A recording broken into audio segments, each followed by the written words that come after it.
Bukas na tayo, takasan na natin ang mundo.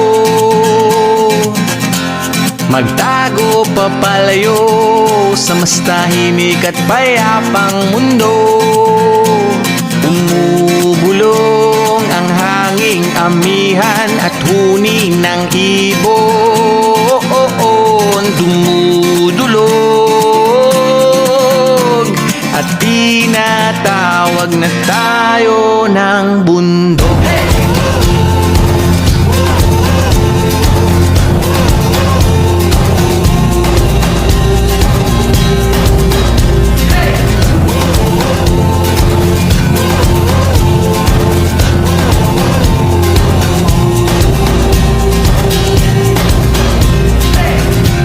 Tumakas na tayo, palayo sa maraming tao.